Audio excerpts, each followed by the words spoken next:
As painful as the end of the regular season was, there's a lot to look forward to, including free agency. Look, the Vikings have the most cap space they've had in recent memory, right? At least from how long I can remember, we haven't had this much money to spend in free agency. Now we might have a couple times, but we blew it all away just trying to re-sign players that were already currently on the team. But this season is different. We don't have a quarterback that we need to extend unless they decide to do that with Sam Darnold.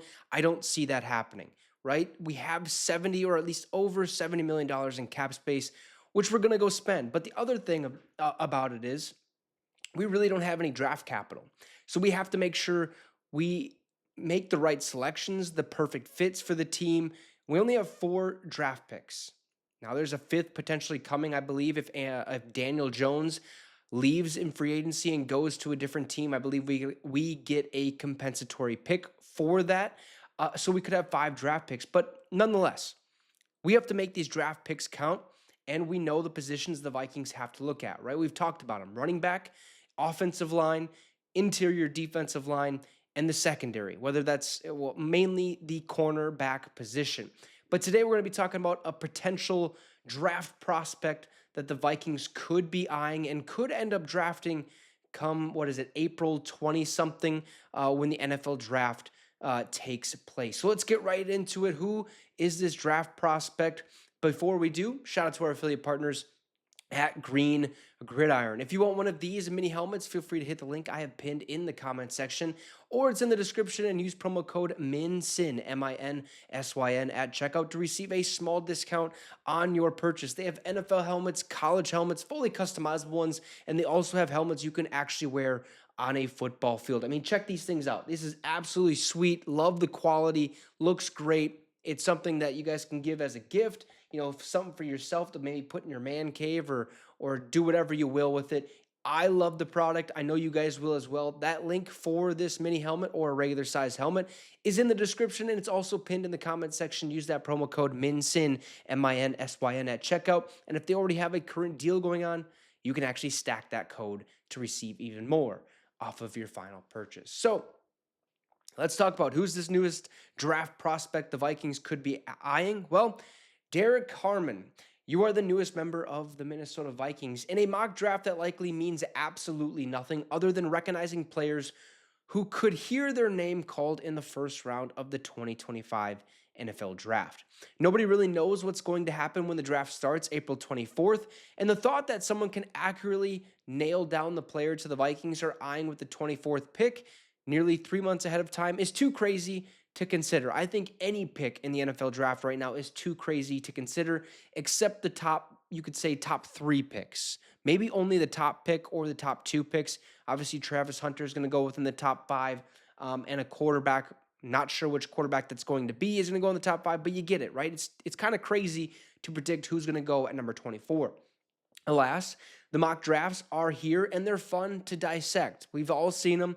Multiple, mock drafts, Daniel Jeremiah, Mel Kiper, all these mock drafts, right? But in the new mock draft released Friday by Eric Edholm, the lead draft writer for NFL.com, he has the Vikings selecting Derrick Harmon. He said another high-energy disruptor would only make Brian Flores' defense more dangerous. The Vikings could use more depth up front.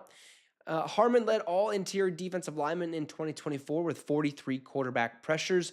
As our staff discussed in their latest YouTube discussion, one of the key areas for Minnesota to upgrade this offseason will be the defensive tackle position. Okay, the teams in the Super Bowl feature dominant interior defensive linemen, namely Chris Jones of the Chiefs and Jalen Carter for the Eagles, and every team in the league should aspire to find their version of that type of player, right? But I think we already all knew this throughout the entire season. If not, you found out about it at the end of the season, that the Vikings were looking at adding to the interior defensive line room. Harrison Phillips is great, but the depth behind Harrison Phillips, I mean, there's not much there. You have guys that have stepped up in massive ways and had great production this season, but it's just something isn't right.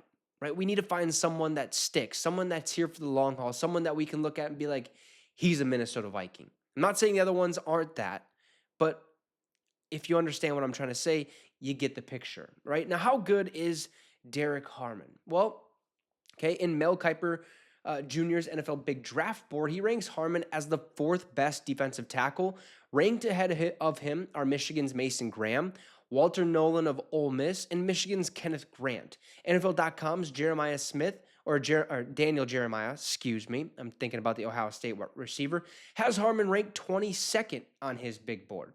Harmon is a quick, disruptive defensive tackle with excellent instincts. As a pass rusher, he has quick hands to knock away the punch of opposing linemen. He also has a club/rip move that helps him collect early wins. He flashes an occasional bull rush, but I'd like to see more of it because it's effective. That's what Daniel Jeremiah wrote about Derrick Harmon. Now, he also said that against the run, he's very aware and avoids getting displaced by down blocks. He can anchor down versus double teams, and he excels at shooting gaps to disrupt and redirect runners. Overall, Harmon has a great feel for the game and can create a lot of havoc despite lacking an elite trait. The only D tackles ranked ahead of Derrick Harmon by Jeremiah are the duo from Michigan, Graham and Grant. So that should say enough, right? Both the top two draft experts, if you will, Daniel Jeremiah and Mel Kiper. You guys can say they're not experts, but they are. They've been doing this a long time.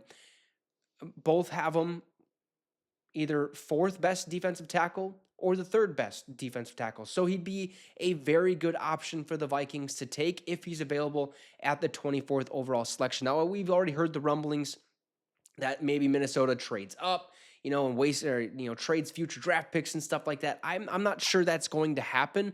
I think a lot of the work the Minnesota Vikings are going to be doing this offseason are going to basically revolve around the free agency pool, looking at a running back to bring in. Okay, finding maybe a couple corners to bring in. We'll probably draft a corner. It'll probably be in the 5th round or something like that. But in the draft, the main focus, I believe, would probably be either offensive line or interior defensive line. For sure, interior defensive line and a cornerback. We'll probably focus on the offensive lineman maybe later in the draft, maybe early, but we'll also focus on that in the free agency realm. But Derrick Harmon of Oregon is a potential draft prospect to keep an eye on. The Minnesota Vikings just might take him with the 24th overall pick. You guys let me know your thoughts in the comment section down below. Drop a like and subscribe to the channel. It'd be much appreciated. And real quick, if you want one of these Minnesota or backlit LED Minnesota Viking 3D logos, the link for that is in the description at Whitebeard Signs. Use the promo code VS30 for $30 off your purchase. Have a great rest of your night, folks, and Skol Vikes.